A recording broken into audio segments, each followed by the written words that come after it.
Welcome to Legends of Grayskull, the podcast that dives deep into the mythology of Masters of the Universe, with your hosts Matthew Dooch and Shawn Scavarna. News, reviews, remasterings and more are just ahead on Legends of Grayskull.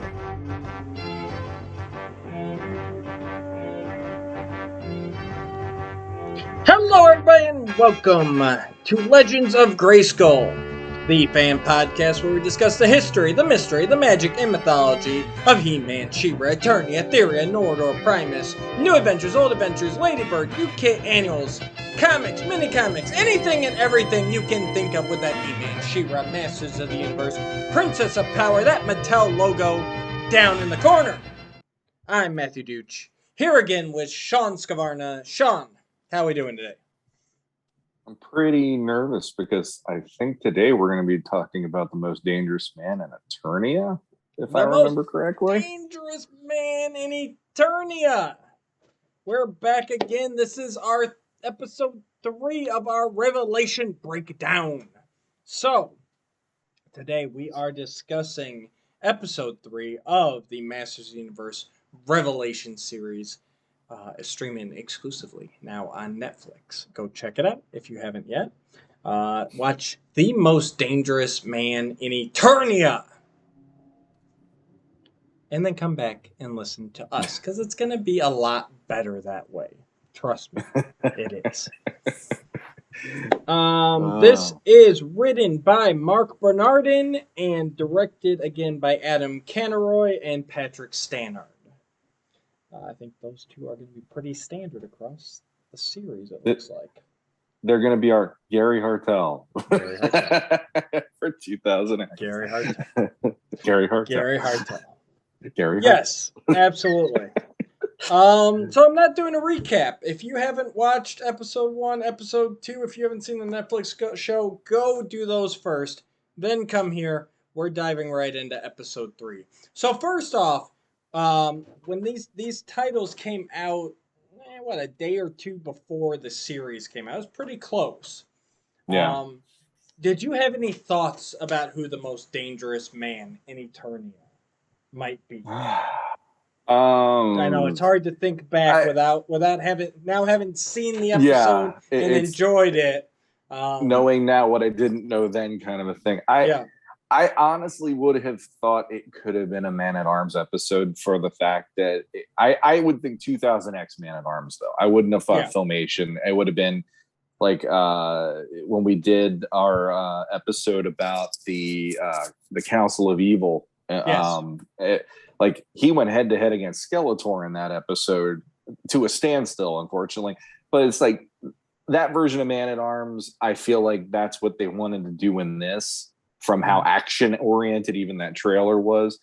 And this episode pretty much proved me right. But if I would have thought about it otherwise, I would have put my money on Man-at-Arms, because I didn't see Rio Blast anywhere. I would have put him as maybe that one, since he could just boom, guns everywhere. He's a living arsenal. But yeah. See, I guess for me, seeing most dangerous man in Eternia, my mind went to villain. I thought this was going to be a villain-centric episode. And seeing what we had seen, my money was on either Triclops or Beastman. I thought maybe as you know, we know they're going on a quest for the Power Sword. I was thinking maybe Triclops is like hunting them or something. You know, like they got to get past him or whatever, or maybe Beastman. Mm-hmm. But then we saw some later images that it looked like Beastman might be on the side of the good guys, at least for a time. But my money was kind of a toss-up there, but I really thought that it was going to be referring to a villain. I don't know why I hear dangerous, and I'm just like, I'm going to villains. Like, this is our obstacle to overcome, is what the title felt like. So it did kind of juke me on that a bit. So we start off the episode here. They are heading to find somebody who might have the knowledge to reforge the two halves of the Power Sword into one. Well, if they are able to find them, but that's their first step. So they're heading out. It starts off with another one of those patented flashbacks which I love. And this is the one that was revealed, however you want to look at it, about a week or so before the series premiered. This is with He-Man and Teela being captured by Merman and his Aquaticans. Another nice throwback to Filmation, they're Aquaticans. And He-Man's got some sort of magical handcuffs on him, and they get thrown off the side of the boat. And Man-at-Arms shows up with an underwater scuba gear and blasts them free, and they're able to defeat Skeletor. So, and again, I'm loving these flashbacks. Like, it just feels so old school, just so pure He-Man. And can we talk a minute about how He-Man is drawn in this? Like, if anybody who wanted their muscular bodybuilder, like, ridiculous proportions He-Man, like, this is it. I mean, he is just stacked here. Yeah, I ever since 2000X, I thought, okay, that is that, because I love that he looked like a mountain in that one. He literally took that most powerful man look down to a T, and then when you see this one, it's like the best of both worlds, where there is a Filmation-esqueness in the body type, but there's also still the power of the 2000X one. one. He is. I love it. Half that broad, you know. Yeah. Well, and the other thing too, and for me, I can imagine. I think when 2000X, when the Four Horsemen were working on the toy line, they had back and forth with Mattel on how He-Man was going to look in particular because of the page boy haircut Filmation thing. And the thing that impressed me was they managed to pull it off without it looking really lame. You know, like really did modernize it. It's tussled. It's like I gotta still to this day give it to Eamon O'Donoghue on Roast Google. He was the one to put it in my head of how it should look. He said Patrick Swayze in Point Break, and I'm like, holy crap, that actually is the way that it would look. And they did it basically here. So you know, the whole design in general, I'm like, this works. So. Oh yeah, I love it. And then, you know, you get the quips again, and, you know, when my favorite one is from Skeletor, and Mark Hamill is playing Skeletor very nicely in this flashback. He's got a good Skeletor voice in there. He slips sometimes, unfortunately, but this one's good. And when they first throw him off the boat, and he just goes, "I'd worry about our next tussle, but I wouldn't hold my breath." It's like, there it is. I'm loving it. And what gets me is, like, I would have loved to see, like what you said, it's pure Filmation, and the thing is, it's just pure classic era. I would have loved for them to even sidestep what they're doing with the show and just go into a show that is, here's all these flashbacks and here's the stories they're about in that way. Just give us little one-off episodes. Yeah, they really did give that old school feeling watching this, and it's like it made you hungry for more, you know, no matter what. I mean, I want to know how those handcuffs were something He-Man can't get out of. I know there's the diamond, or there's like a crystal of some sort. But it's like, well, what was that, you know? And honestly, was that the stuff that what is it? The the stuff is harness is made out of Cordite. What? Cordite. Thank you. In the classic series, maybe it's Cordite. Cordite. Mike Young. I feel like I'm drunk trying to say this, and I'm having an iced tea. This is nuts. Mike Young messed around with what Cordite is a little bit, so that's probably where you get confused, because they made it more of a rare, more powerful. But honestly, what it reminded me of was I can't think of the name of the artifact, but the harnesses that they made in Mike Young in Turnabout, where it's the belt for Skeletor, the belt for Skeletor, and if he's going to be evil, it electrocutes him. Exactly, yeah. Well, and because it was kind of like whenever He-Man struggled, that jewel glowed, so it looked like it was actually like absorbing his strength. Like, not that it was incapacitating him; it's that it's one of those. The more you struggle, the the weaker you get type of thing. Mm-hmm. And now that I say that works. Dang it. Now that I say that phrase, I want to say there was something in Filmation that worked the same way. Oh, that's gonna bug me now. But it's very Masters of the Universe. Whatever this artifact is, it's very Masters of the Universe. Like, don't even question it. It's like, absolutely. It makes perfect sense why He-Man's incapacitated. And we learned that Merman, they're kind of going with a little more of that early mini comic here because he is allied with Skeletor here, helping him take over this royal vessel. He's not as subservient. It really seems like that the Lords of Power kind of era where it's Merman has the sea and Skeletor goes to him when he has things he needs to accomplish on the sea, but he's not hanging out at Snake Mountain necessarily. Yeah, and I even the quips, like you said, he has that one about I wouldn't hold my breath, and no wonder you're taking up piracy, Skeletor. Your face is on the flag, and stuff like and you're all washed up, Skeletor, and it worked for me on that level of the old school, like the dad humor on the show in that way. No, it's great. Now we're down to the one character where I literally watching it, I did like a double take listening, because when Merman talks, all I kept hearing was, "I'm Batman," and I'm like, okay, Kevin Conroy, why? It sounded a little more menacing than Batman. I'll give it a little darker edge, but yes, it is. It is a human voice. Mm-hmm. It's a very regal, very menacing, very like, even if I heard you got someone playing Neptune and like a Percy Jackson, like that's a great voice for him. Mm-hmm. But Merman's got to have a little, just a little bit of and actually rewatching it today, it sounded like he was trying to do a little something on his M's. If you really hone in on the M's, it sounds like he's trying to put a little mer on them, like just a little, but he's really not going for it. And with Masters of the Universe, you go big or you go home. Like, this is what it is. So that was one of the disappointments for me too. It's like, I just need a little reverb, a little murr, a little something in between here, just to make it Merman. He should have just a little bit of water left in his gills.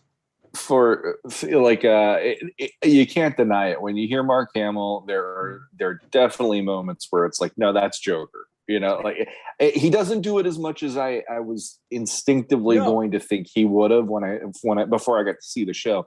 But with this one, it's like, it's Batman underwater, and like there's a few even moments in this one where it's got that it is this episode where like, the ocean never forgets, and neither does Merman, and you forgot Merman, and all, and it's like, and he talks about himself even in the third person, which also makes it a little nutty to me. I don't know, because I don't remember him doing that to himself. The only thing I always remember about Merman from the Filmation episodes in particular was how often I got to hear "Bakun." It's that one episode with that.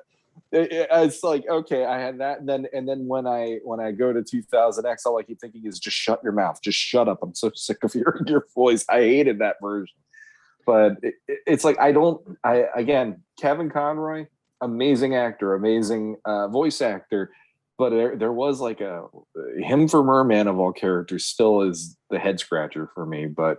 Absolutely. It also brought like a little more threateningness that Merman typically doesn't have. So I kind of see maybe that's the avenue they were going, I guess. So next, so we got, and actually, it segues right into a scene here. It ends with He-Man, Teela, and Man-at-Arms beating up everybody, saving the day, and He-Man, looms over Skeletor and delivers that great line. Thanks to Man-at-Arms, you're all wet. And that segues right into our, it's a trio at this point, so yes. Teela, Andra, and Evelyn heading through a thick forest, and Andra going, "He did not say you're all wet." And Tila's reminiscing pretty fondly at this point. She got a nice smile on her face. She seems happy, and she goes, "Yeah, He-Man had the humor of an overgrown teenager who didn't get out much." So, and I think for Tila, even that's a little bit of a moment like, "Huh, I should have seen it, shouldn't I?" I mean, I think that's got to be in the back of her mind where it's like, they really were kind of the same person, even for all their differences. Yeah. But here again, too, in this, like, obviously it's the first time Andrew's hearing about this. So, like I said in the past episode, you're really getting the point that Tila has moved on from her past life. This is not something she brings up regularly. And this is kind of, because Andrew's just eating this up. She's like, I'm loving these old stories. And when they reveal that they're on their way to find Man-at-Arms, Andrew's like, Man-at-Arms, I'd love to meet him. It's like, dude, this Tila has never even told her about her father. Like, she doesn't seem to have any idea, because she's just excited about meeting Man-at-Arms, who, the inventor of all these great things. And it doesn't even once occur to her, so obviously she doesn't know that he's her adoptive father. Yeah. Like we said in the previous episode, there is a certain amount of, how long have they even known each other at this point? Because you would eventually, and Tila is a more stubborn character. Right. Most iterations of her, she has that stubbornness, she has fieriness about her and all that. And I think, she would be a really tough nut to crack to get some of that out of her. But I feel like after a certain point, she would have at least let her in a little more. So my guess, like we guessed in the last episode, how much time. I'd say you're right about the 2-year mark. I'm thinking about for the story, but I think the two from incident to now. Yep. But I think they probably have only been working together maybe 1 year or even less, doing what they're doing. 6 months to a year. That's my thing was 6 to a year as well, because after a certain point, if you're with a person that long, no matter what, there gets to be a point where you start sharing a little about yourself, right? And she's doing it here, which that just kind of lets you know this is a checkpoint in their relationship and their friendship or whatever. So Nope, I agree, and we get some nice interpersonal stuff here, and it's throughout the episode, but it starts here with Tila and Evelyn. They're taking a little bit of jabs at each other, but they're also really it's kind of a thing like you know your enemies. Like, they have been on opposite sides of the battlefield, but they've been opposite so long. It's like, it's hard for them to hide anything from each other, even though they've always been enemies. Go back to that Filmation episode, The Witch and the Warrior, where they're stranded in the desert together, and that relationship is continued right here. It's like we've been fighting against each other so long. I know how you're going to react. I know what you're thinking, and and she also it's kind of interesting, and I never thought about it before. But Evelyn even says, oh, He-Man. He's a goody-goody, but he's overhyped. And she's like, I always told every snake mountaineer, which I love that term, snake mountaineer, that I mean, Evil Warrior is good, but there's something about snake mountaineer. I'm like, ooh, I like that. That's probably going to be my go-to for the bad guys from here on out. But she says she always used to tell everybody, like, watch out for Man-at-Arms. He's the dangerous one. He's the most dangerous man on Eternia. Dun dun dun. Cue the title card. And I never really thought about it in that perspective before, but I can see where you get there, because he's experienced, he's smart, he's creating the weapons. He's leading a lot of the heroic warriors, especially when He-Man's not around. And even, especially Mike Young Productions, but in Filmation as well, He-Man doesn't really take charge of the battlefield a lot. He's that one-on-one guy. I'm going to get Skeletor. Buzz off, come with me, or whatever, especially in Filmation. Like, he wasn't really the battlefield leader. That was Man-at-Arms or Tila. So it's like, you know what, I get what you're saying there, and I never thought about it, but yeah, it really is. And even Skeletor's had many plots over the years in every era to just capture Man-at-Arms and turn him to his side. Yeah, and 2000X, the easy go-to again, the Council of Evil one. I like after those episodes, that 3-parter, you see how driven he is to never let his guard down again. Right. And that's a guy that you don't want to put in that level, because he is literally pushing everybody to their brink, because he knows something he did made them weak. And like that's why, like I said, in 2000X, that version of him has always been my favorite, because I've never really cared about the character. When they showed him as the commander on the battlefield and the tactician, and like he's the guy heading up the army of the Masters in 2000X, and He-Man is just kind of like the WMD character that shows up when all else is lost, So in that way, it's like, yeah, he's multiple fronts for the villains, no matter what you do in any version. Absolutely. So it's revealed they're on their way to find Man-at-Arms. He is considered the most dangerous man in Eternia, and so then we're taken to this remote village that's basically a wasteland, except for this one fountain that is down to just a drip at a time, just a trickle of water. And you find out that this is a magical fountain with magical water, and you've got a whole line of villagers just trying to get, they're each allowed like a little cupful, just to, to do whatever with. It seems, as we see, the one guy falls and spills his, he trips, and, plants grow where it's spilled. So it looks like basically the crops on Eternia need some, like everything in Eternia here is tied into magic.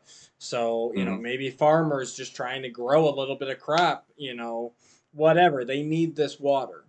And there's a people are mad because some of it was spilled and wasted, and they don't know how long it's even going to last from here on out. And this cloaked, mysterious man steps in and saves the guy, like, hey, leave him alone.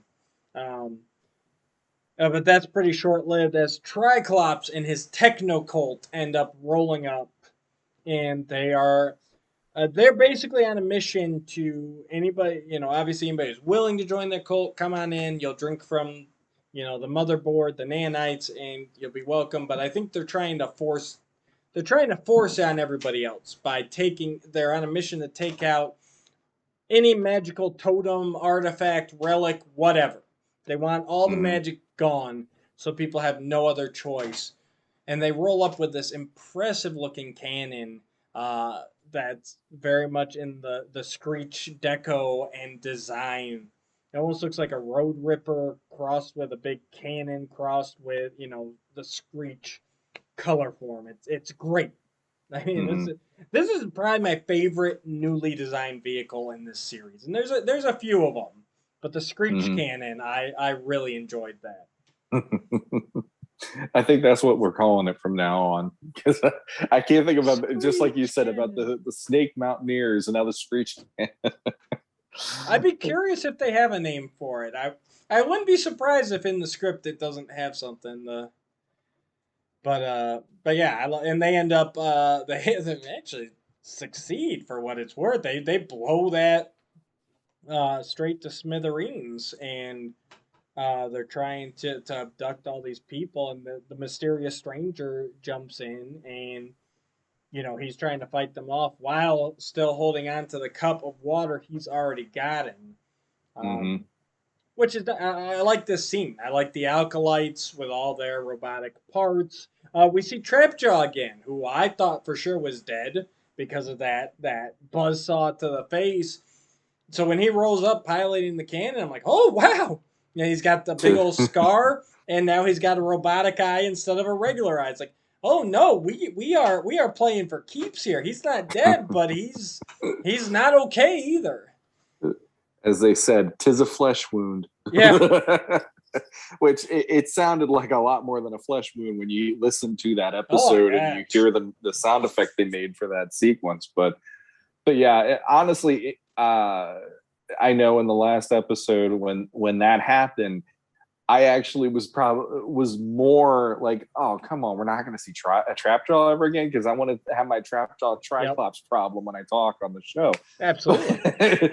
But it made me happy. It actually made me go, he's still alive. Yeah. Like, that was at least good, because he is one of my favorite evil warriors, no matter what. So, and to see him turning even more cybernetic and robotic, because parts of his body already are. I'm like, that didn't bother me at all. That actually was that makes sense. He's going to keep augmenting himself as he can, or whatever. So. Absolutely. So Trapjaw's alive, so that means our death count is still only 2, right? So we got Adam and Skeletor. For those keeping track at home, we're still at 2. Keep 2. That in your back pocket. We'll get back to that. We got a lot of stuff in our pockets by now. We're getting way down. But that's, I'm gonna have to start standing up again. not to dive deep, but that is a testament to they actually sat down and planned this out pretty well, in my opinion. Where all these little things are just kind of like, yeah, we're gonna do this in episode 3, but just hold on. It's we got more. That's the whole thing about this series, and I don't know if it was necessarily Kevin Smith and his way of storytelling that he was like, let's try to do these things, or if it was Mattel, or if it was Netflix, or whoever. But this show has so many times where if you see something happen earlier, you're going to see the payoff for it, or like a callback, a bookend, or a callback somewhere on the episode. Which, again, when we get to certain episodes at the end here, that's why I'm saying I don't think that's the only time you're going to see this stuff, and the payoff's going to be bigger in the next part. Exactly. But I like that personally, because at least, like you said, it puts some thought into, we did that here, let's do that here, and it'll maybe have the opposite effect, or it'll have you'll have that callback. It's like, see, we were thinking that through, like you're saying. And this show is full of those, but I never felt like that was a bad thing. Right. So we got a nice fight scene here. Teela, Andra, and Evil Lynn end up stepping in, taking on Triclops as well. Andra disables a Screech cannon. Don't worry, they'll get it running again. Spoiler alert. But they're still getting their butts handed to them pretty good. I mean, this is a tough fight, and I like all the alkalites with the rope, the cable arms, like where it's very Masters here. Basically, the fight ends with Teela, Evil, all the heroic guys all getting wrapped up in these steel cables, which took me right flashback to He-Man on the arms of the Collector in the Christmas special when he's all tied up and he can't get free. But this time it is Beastman who makes his appearance and frees them and gets Triclops pinned and says basically, hey, you try and hurt Evil and you're against me, and I will gut you right here. I mean, that's he is the savage henchman. And so the Triclops ends up turning tail and running away, leaving them. And we find, and I kind of like how we're seeing this split. Like I said, there's a bigger story you've seen than what we've seen, and it's kind of cool seeing all the, I don't really want to say classic, but more the primal evil warriors are kind of away from Triclops and his techno cult, and he's that split in the Snake Mountaineers is really, the more that I see of it, it's like, man, I really want to know that story. Like, I want whatever the guys we haven't seen again yet, Clawful and Spikecore, and where'd they go, what they do. But here's Beastman. He's sworn allegiance to Evil Lynn. And again, this really sets up that there was probably this big rift in Snake Mountain, and basically Evil Lynn and Triclops were the two heads, and you were either with one of them, Civil War. It's either you join sides with one of them, and Triclops end up winning control of Snake Mountain. Like that's what we're led to believe here. Well, the other thing too is out of the main three, I know Evil Lyn is technically one of the big ones for Snake Mountain, but I always go back to, Skeletor, Beastman, Merman being the core villains because of how I grew up. First. Yeah, they were the first. So there's that element of it. And you notice that, both of those, Merman and Beastman, they're stripped down to, like they don't have those chest pieces anymore for their armor. It's just here they are.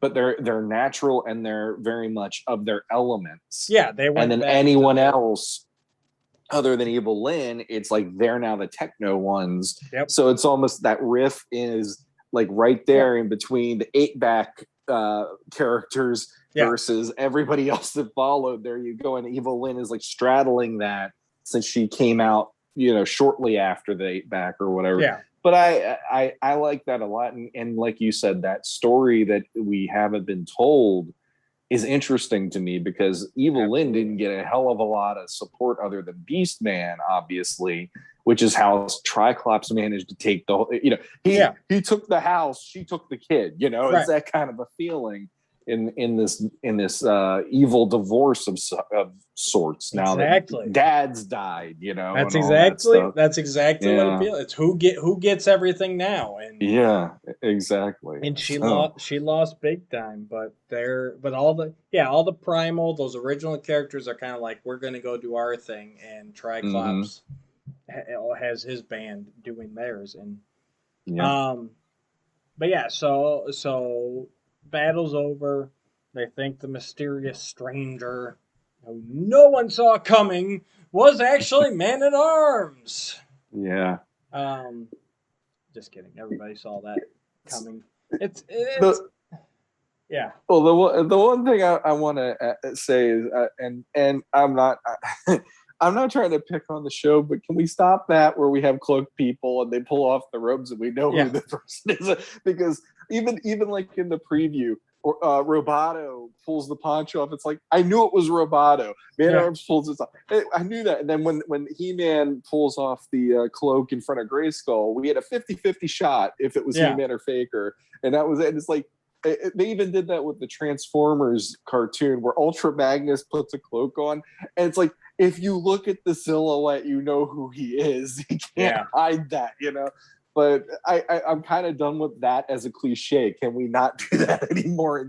It's He-Man. It's Man-at-Arms. It's whoever or whatever. Yeah, I guess it's trying to, like, in universe, it's trying to save the hey, it's Man-at-Arms, like because then we can deal with like Man-at-Arms Tila after the battle, Sure, But I'm the same way. I'm like, keep his face in shadow all you want. Everybody knows who he is. I mean, exactly. You ain't got that one. Yeah.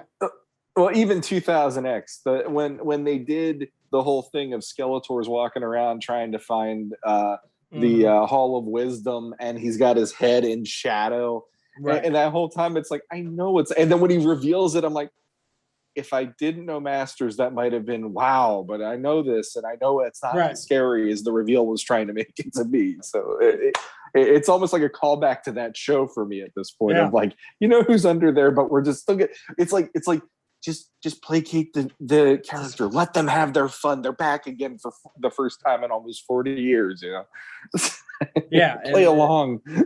And so it leads it to then we got the Man-at-Arms apologizing to Tila. She's calling him Duncan. She's having none of it. She's like, hey, we're here because we need you. We're not here because I want a relationship with you. So, but he's asking forgiveness. He'll make it up to her, all that, and but he's got to get back to his shack because someone is waiting for him. And you find out that Orko's been with him this whole time. And Orko is very, very weak. I mean, you take a Trollin relies solely on magic. So the lack of magic is literally killing him. He's weak. He's tired. the waters for him. That's why Man-Arms was fighting so hard to not spill it, to get out of there with it, because he needs that. Once he drinks that, he's feeling a little bit better, but he's still not full strength. And it's kind of interesting that, but it also makes sense that after all those years, all that, Orko and everything else, but yeah, those two, when the chips are down and they're both expelled out of the royal palace, you know, they stick together.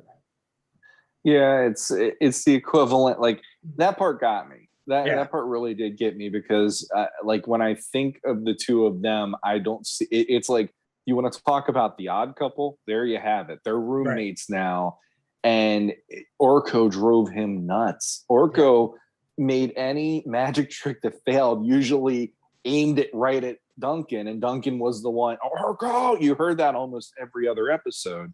Yeah, and but that's the thing. It's like what I say to my daughter, like, I wouldn't want to kick our cats out of the house. I don't want to treat them that way. I wouldn't want to be mean to them, but they drive me crazy, Yeah. But at the end of the day, I wouldn't want them to be hurt. And I wouldn't want like, when you see someone who is the way Orko is in this episode, and you see he's like emaciated because of what's happening.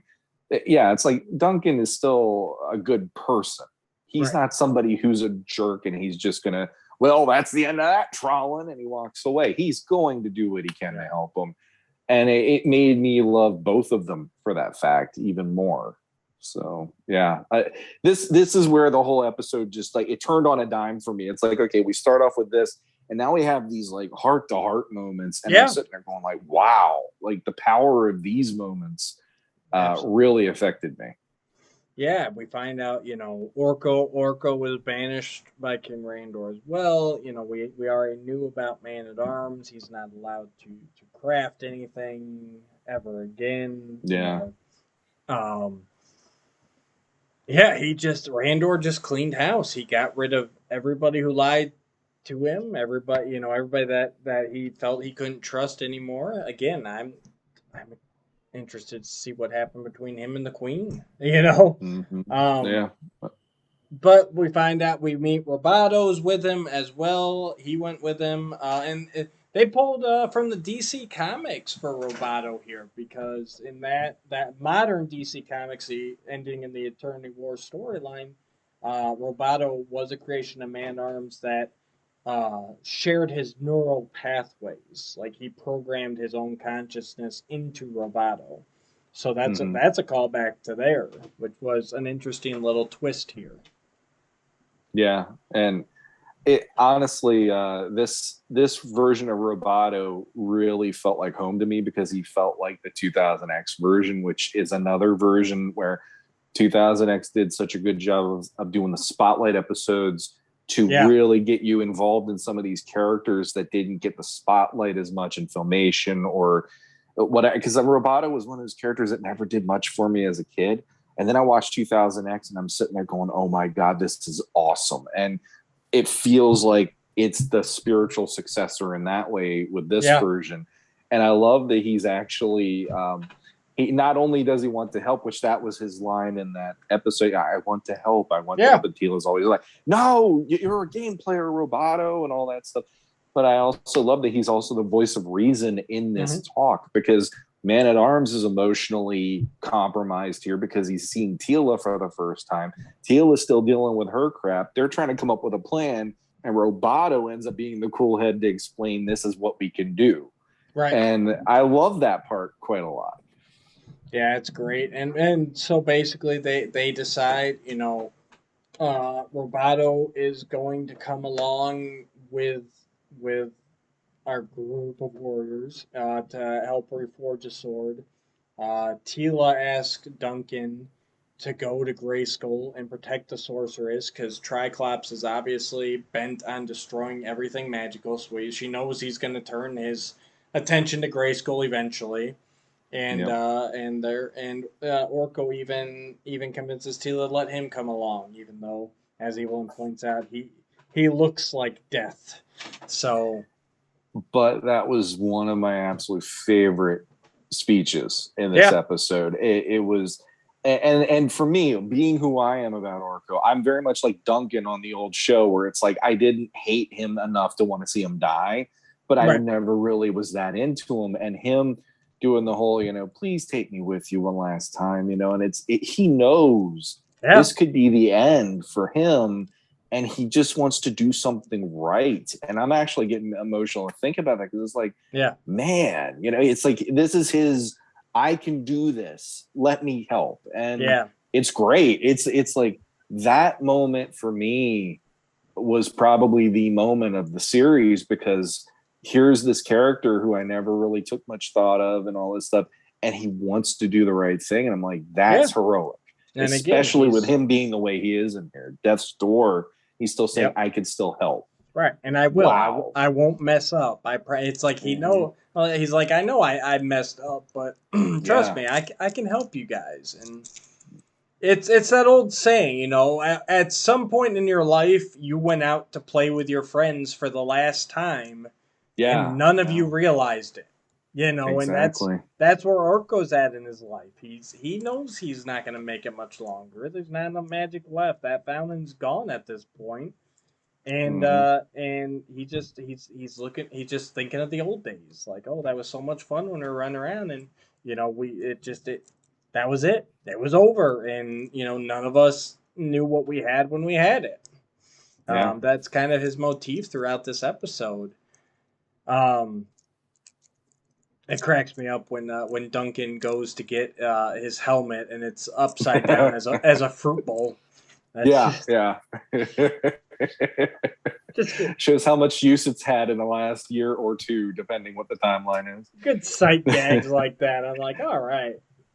Yeah, I look at Man at Arms as being he's a utilitarian kind of a person. It's, hey, I need a bowl for fruit. Well, I'm not using this anymore. What the heck, But it's functional. And for the second time, I think there was one that maybe it comes later. But again, we get a reference here where Duncan turns to Tila and he goes, "Hey, look, if we're not doing any more secrets, there's something I got to come clean about. There's something I have to tell you." And Evelyn just like, "Nope, don't have time for that." We're not getting into any more family drama. The ember's already at half the flame it was yesterday. We've got to get moving. And again, I don't even think that she has any realization of what the secret is. Just, she really is just like, hey, we ain't got time here. Yeah. All right? Yeah. And her seeing how Tila has already reacted to stuff that has come out, like, I think she's thinking, like, I can't have her spiral again. I need her to help me find the two halves of these power swords and get this done. Like, we are not doing anything right now that might throw any of us off our game. We are going, we are questing, then we can deal with all that. And Duncan just looking at her and going, a story for another time then. And it's like, he's like, because he's thinking, it's like, it's the same thing, but he's thinking, this could blow up in my face again. Like, she calls him dad again by the end of this scene, Tila does. Yeah. And he's like, okay, so there is a path. I think they're both realizing, like, okay, there is a path to recovery. Like, these wounds can be healed, where even a day ago, both of them were going, like, there's no way. There's no coming back from this. But getting together, talking, being with each other has shown them that, hey, there is a way back. Nothing in family is ever too broken that you can't come back from it. And I just think that is, and so for Duncan, it's in his head. He's like, if I'm not the one to tell her, spoiler alert, that the sorceress is her mother, then it's gonna come back on me again, and that might be it this time. I might not get the other chance. So, we're kind of left with some bridges healing, but there's still that threat. the secrets we keep.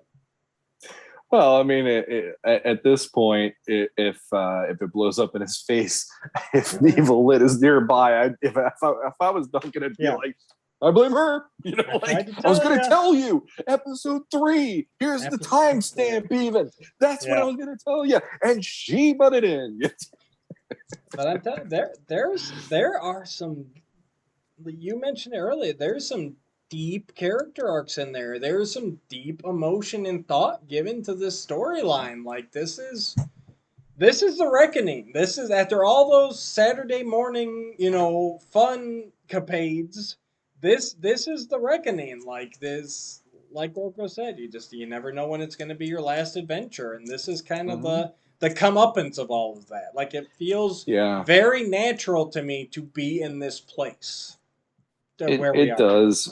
And for me, being somebody who's always hoped to see what happens next, because everybody is so entrenched in this is what we had. And it's like, okay, but we can go further. And when I see these stories that they're telling here, like people can have their opinions, positive and negatively. But for me, it's like, at least I'm getting to see something that is adding to what we already had and we're going to finally go there because we never did, and so in that way, there's going to be things I love and I don't love about the show, but for the most part, I will always look at it favorably for the fact that it finally is going to places that I feel they always kind of hinted or alluded or maybe not promised, but alluded enough to go, okay, so what would that mean here? What happens next? Yeah, they always promised it would come someday. At the end of Tila's quest, it's obviously set up, we're wiping Tila's memory for now, but someday she's going to have to face this. Yeah.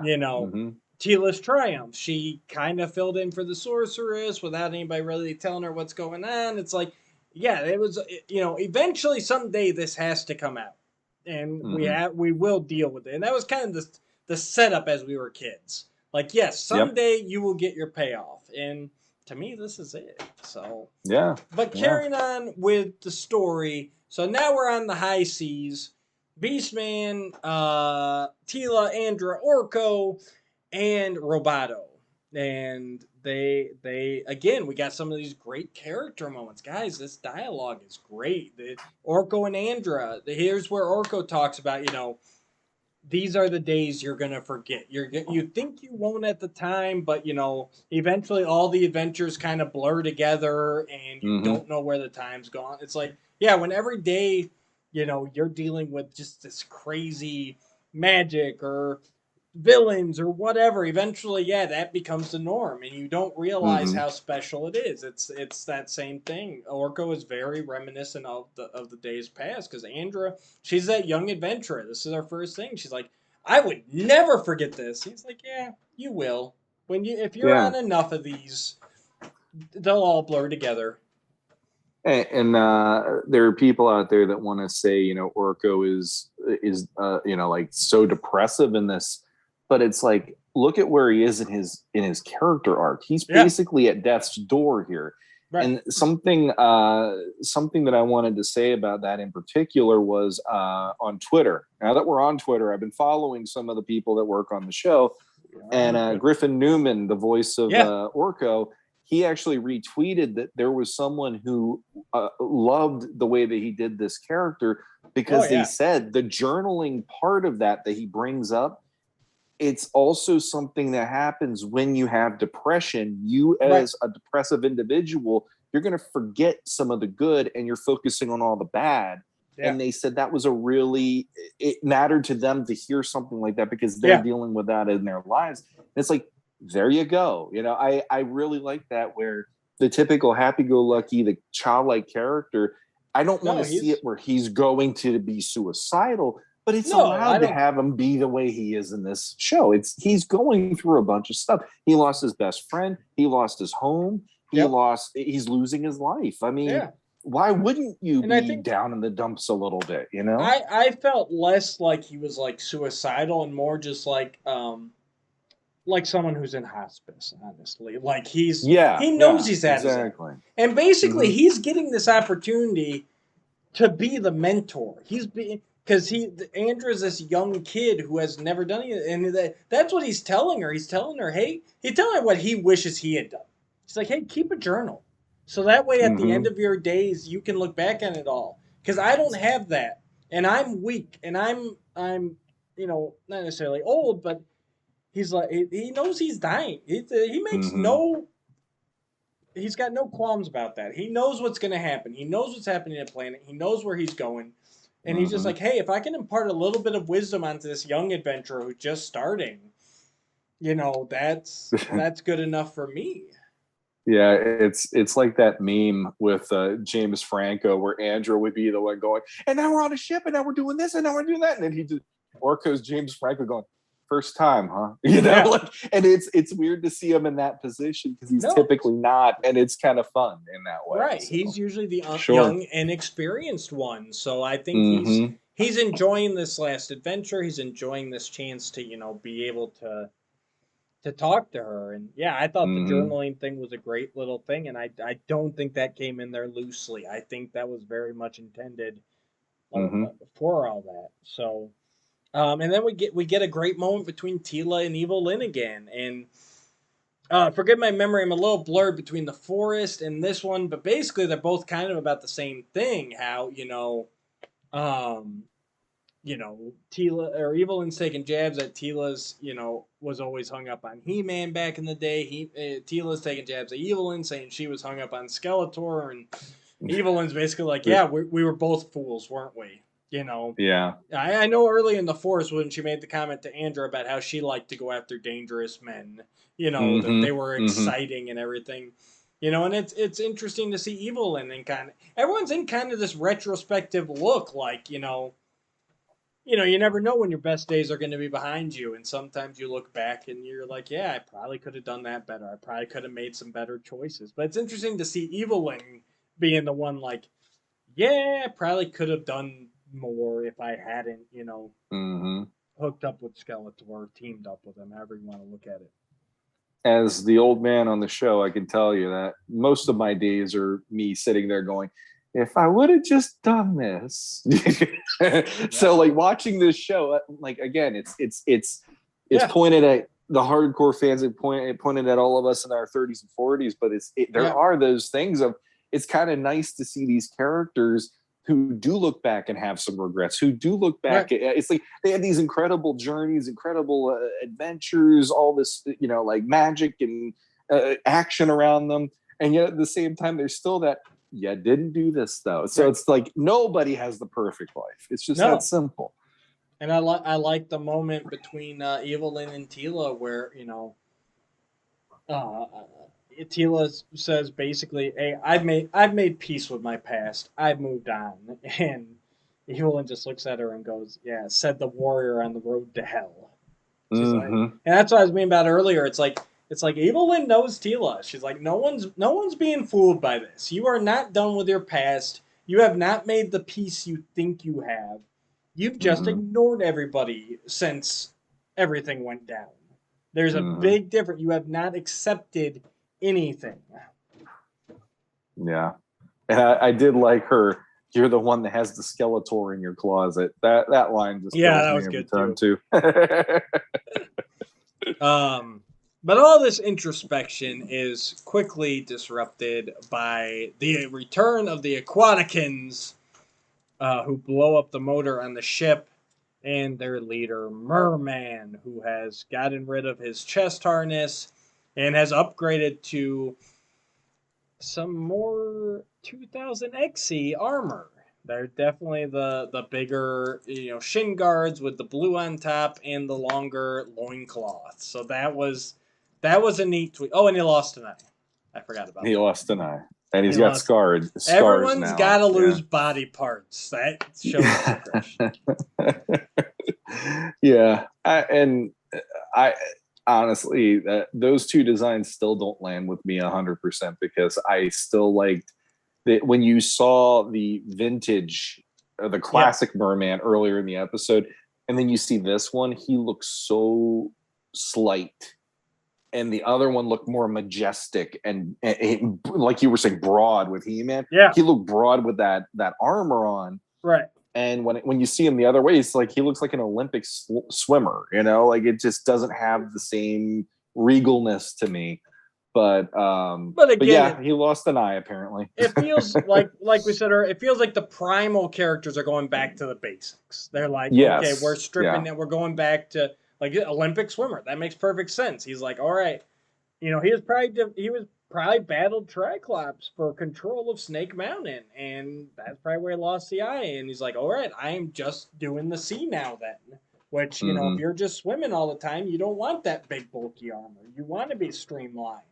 So, I mean, I guess, like I said, it makes sense to me in that regard. You know, Beastman went back to the jungle. He's stripped down. He's, you know, he's a survivalist, a minimalist. It's like all the primal characters have gone back to their corners, and they just happened to boat into the wrong place at the wrong time. And he actually takes care of them quite quickly. He's got everyone trapped and rounded up, and that's it for our heroic group. And he's pretty pissed at Evil Lynn because he apparently, in the story we haven't seen, he wanted to have her and him join together, her on land, him in the sea, and they would have ruled the entire planet that way. And apparently Evil Lynn did not have an interest in doing that with Merman. Right. And I took that as the whole, you know, like there are a lot of people that think Merman is kind of like Aquaman, where up until Jason Momoa became him, he was kind of a joke, you know? And I kind of view it like she looked at him the same way, like, why would I team up with you? You know, and now he's got her where he wants her, you know? And so, yeah, I thought that was kind of fun. And it added a little bit of like a history to that story we don't know yet. That's what I'm saying. So. That whole, there was something there, and basically, basically Triclops was able to amass the largest army, and that gave him control. So, but luckily for our heroes, Man-at-Arms did not listen and did not go directly to Grayskull. He has been following them, making sure they got to the entrance to Eternia safely. And he rides up and proves his moniker of the most dangerous man in Eternia, as he single-handedly defeats all the Aquaticans and Merman. I mean, Beastman ends up choking him down for the final step, but Man-Arms kicks him right into Beastman. I mean, once Man-Arms gets there, it's all him. He steals the show. Yeah, that fight sequence really made me go like, my God, it's like something out of a Batman movie. Yep. He's using his grappling hook in the battle, and that's one of those things where it's like, that's impressive, you know, when you can actually think, okay, the grappling hook's going to let me do this and pull this guy, and it's like it's like a game of pool or something at that point. All the angles that you're playing to make it all work, and it's like, I like that he gets the chance to prove himself in that moment of why Evil Lynn was always like, see, I told you so. He's the one to worry about.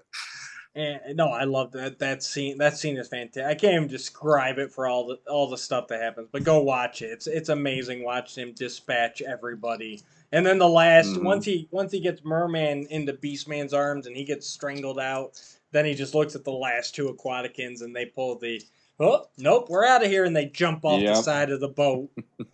And that, you know, and just Man-at-Arms being Man-at-Arms. He's going to follow you. He's going to make sure you're all right, and that's basically it. He said, all right, you're safe now. You're going to make it. They make Merman take them the rest of the way since their motor's blown. You know, he controls the sea and gives them a good current and gets them there. And Man-at-Arms like, all right, you made it safe. It's on you now. Now I'm going to Grayskull. I had to make sure you got there safe. And of course, Merman, he delivers that final line of, you know, the sea never forgets, and neither do I. So I really hope we see him back in this series to have a little bit of a reckoning with everybody, because he got pretty demolished there.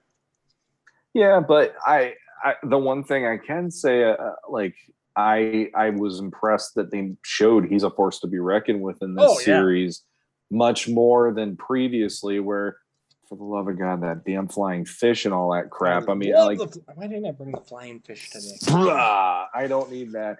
But yeah, they made it like, okay, not and on top of that, I don't think that was ever that was never like a power of his, but the whole like using the water and manipulating the water to move them and stuff. It's like that's actually pretty useful if you think about it, when you're at least near the water or whatever. So but yeah, no, I actually was more impressed than not by him in this compared to previous incarnations.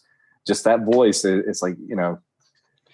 I feel like who's the guy that does Zoidberg on Futurama? Isn't that Phil Lamar?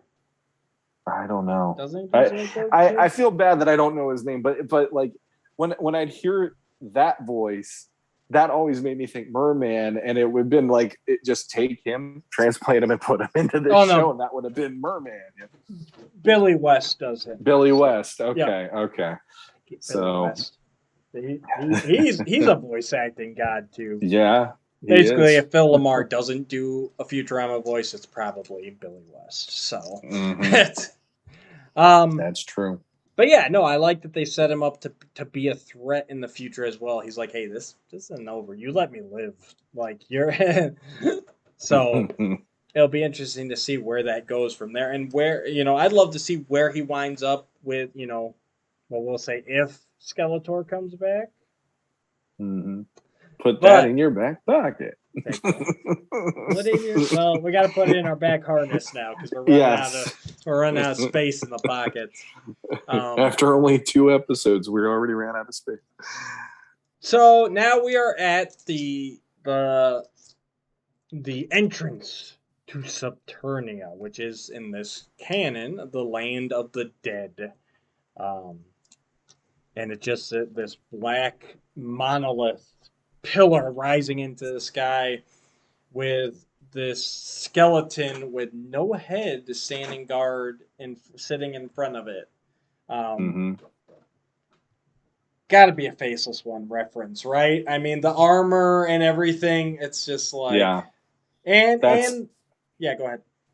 No, that's what I automatically went to. That armor is very much distinctive of the Faceless One, yeah. Right, and he's got no head, so no face. And then even, again, it's tying into Mike Young canon, but the fact that Evil Lyn can use the Havoc staff head by placing it on there, and that opens the entrance. That's a callback to the MV Creations comics, where they established that the Havoc staff came from Zalesia and the Faceless One. Like, he was the original owner of it. So that was a nice tie-in too, that, the Havoc staff has some purpose beyond just being a powerful artifact. And they, that opens that lifts the monolith into the air, reveals this staircase descending deep into the planet's core, and our heroes descend down. Da da da. Yeah, it's and there was the point. It was either here or on the boat. Like, Orko does make the comment that he feels better here. That it was on the boat. Yep. Yeah. So take that, put it in your other back harness pocket. So yeah. So roll credits. I mean, it was a great ending. This is another episode where I'm like, nope. Next, I didn't watch the credits first time. I'm just like, nope. Click on to the next. Next. Let's go. I don't even wait the countdown. I'm a clicker. Like, credits roll. Let's go, because this is, this episode for me. I kind of, we talked about that last episode. It's kind of hard even to rank the first episode with any of these, because it just feels like a whole different time, which it is. But, the second episode was a bit of a drag. We've said that. But this episode where it's like, all right, now we're firing. Like, we are going, stuff is happening. We're seeing, more of the world. We're getting our group together. Like, this is the point where you feel, okay, the band's together. We've got Tila, who, she's our heroic leader. Evelyn's our magic user. Beastman's our tank. Andra's our inventor, and now Orko's he's our little mage. He's our you could looking at D&D parties, basically what I'm doing. He's probably like our healer, our rogue, even a little bit. But yeah, it feels like we've got a full crew, and okay, now we're gonna accomplish some stuff. We're at our first destination. Now's when the adventure begins. Yeah, and the last episode, it was really like there was a certain amount of you have to get used to the new reality. So Right. That's why that episode doesn't quite fire on all cylinders. But that's the thing. The minute you bring in Man-at-Arms in this episode, you got Beastman in this episode coming back, Merman's coming back. It's like there's so many of the old guard, the old favorites that are coming in, where it's like it's all stacking up to feel this is Eternia still. It's not just Teal and Andra always doing their thing, and this is the beginning of you and I were talking before we started, but there is a certain amount of now it's not. We couldn't call this quote unquote the Tila show because this one highlighted Man-at-Arms. And it also highlights Orko to an extent. The next episode really highlights Orko. Yeah, the next Orko episode after that highlights it's Yeah. like it does a good job of kind of like shifting focus with each of these characters along this journey. And it makes you actually care for a lot of the characters by the time you get to episode 5. And that to me is really well done because there's people out there going, Robato's awesome now. And like me, I never cared about him until 2000X. And I loved the way they did it here. Orko's same thing. Yep. Yeah. And that's the thing. It's like, okay, Tila has definitely slid into that leader role, which she should. She was captain of the Royal Guard. She's she's well versed in combat. She's smart. She might have some mystical powers that could come in handy. We'll find out. You know where to put it. So yeah, it's she, and it's almost she slides into that leader, that He-Man role. But really, that means, like we've said on a lot of episodes, He-Man kind of takes a back seat a lot of times because you, as a viewer, you're interested in, oh, look, Buzz-Off's in this one. Mechanics here. They're fighting Webstore. We're going to Stone City. Like, being that leader character, you actually kind of take the back seat a lot of times. But then you're the one expected to step up and save the day, which we'll find out if Tila does or not, because she actually... I wouldn't say she fails, but she didn't win the fight with Triclops. She didn't win the fight with Merman. She's kind of been on the ropes. This has really taken a toll on her emotionally, going back, seeing these people, reliving these experiences. And I think it's priming her for a pretty big task here as we get down into the land of Subternia. So. Exactly. But yeah, this was a great episode through and it's more of a traditional ABC. It's more of a traditional episode we're finally allowed to have because we got the destruction of everything in episode 1. We got the catch up in episode 2 after the time jump. And now we're allowed to kind of breathe for a minute and just kind of okay, we need to find Man-at-Arms and we need to get to Subternia. Like, those are our objectives here, and they succeed. They get there, and Beastman, he doesn't need a lot of introduction to catch us up. Man-at-Arms gets the most of it, and he shows he's still got it. All those years in exile, he's still practicing every day. I'm sure he's keeping in shape. He's not fat Thoring it. So I mean, that's good. No. He's ready to go at a moment's notice. Well, the other thing, you just brought that up, and I wanted to say something earlier. This Beastman on this series is actually my favorite incarnation of him because savage. He's the version I wanted when I was a kid. When I saw Filmation, I'm like, what the hell is this? This is not like, he looks bestial. He should not look like somebody that should be like a bumbling idiot. He looks like somebody that would rather like claw your throat out than have to deal with some of this stuff. And in this version, the first thing that you see when he gets into a fight, it's flat out saying to Triclops, "I'll freaking kill you." Like, that's my Beast Man. That is the version I've always wanted to see. And I'm so happy on this version we get him finally. Yeah. And the savage loyalty. Like, whoever he aligns himself with, he is 110%.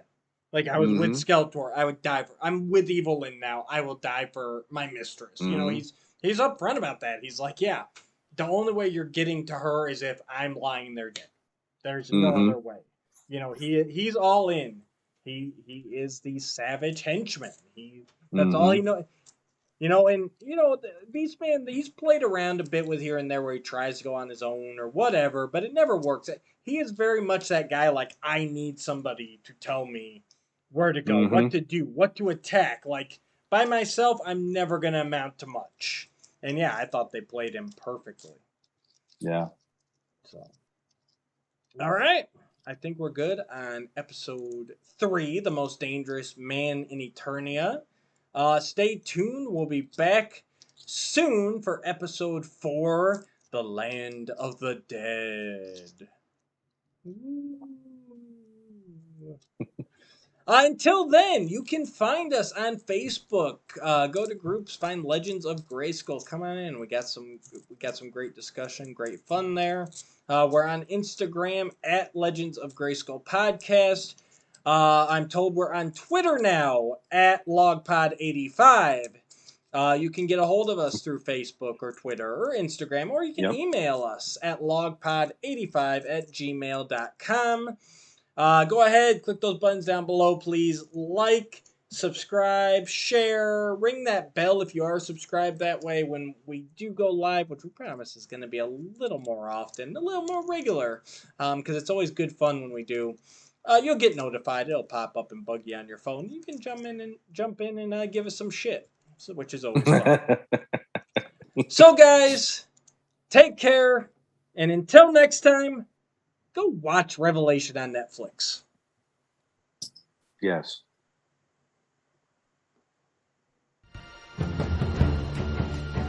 Oh, come on.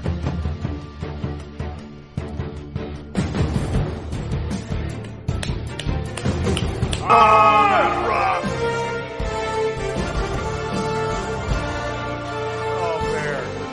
Oh, bear.